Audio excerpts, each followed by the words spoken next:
Okay, when I first read your book, Ask and It's Given, 11 years ago, and started doing the processes and writing what I wanted in a job, I needed a job. And it was a very general thing that I was writing. I didn't have anything specific in mind. And I would just write, I work with wonderful people, and it's an interesting environment, and I do creative things. And about 3 months later, I get a call, and I'm working for a temp agency. And they called and they said, well, how would you like to work for Kirk Douglas's wife for like 2 weeks filing? And I said, that sounds really fun to me. So I went in, and I was supposed to just be there for 2 weeks filing. And a couple weeks later, his wife, I was literally filing, loving it. There were pictures from every movie he's ever made. I'm a big film buff. And she said, I want to get you off your knees and give you a real job. I was on my knees filing. And since then, I've worked with the foundation, helped to give away millions of dollars. It's been the time of my life. So thank you so much.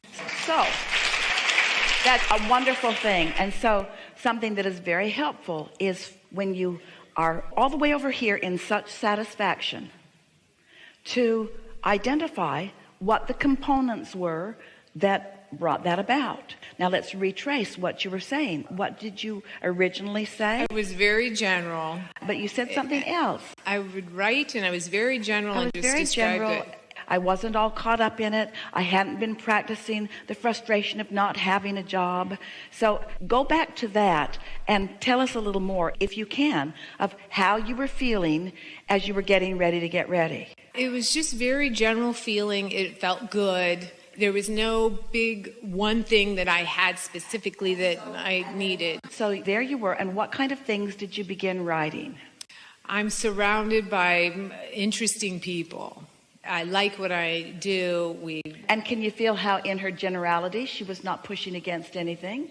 And all of those things were already in the vortex, and your inner being already knew that that was out there for you if you could find your way to it. And so can you recall even more? I definitely said, like, it follows my natural rhythms, during the day. I'm working, and it follows my natural rhythms, and I get to do a variety of things. And so you didn't get so specific that you shot yourself in the foot in any way. Right. You were general enough, and it felt good while you were doing it. Now here's a big piece of this question.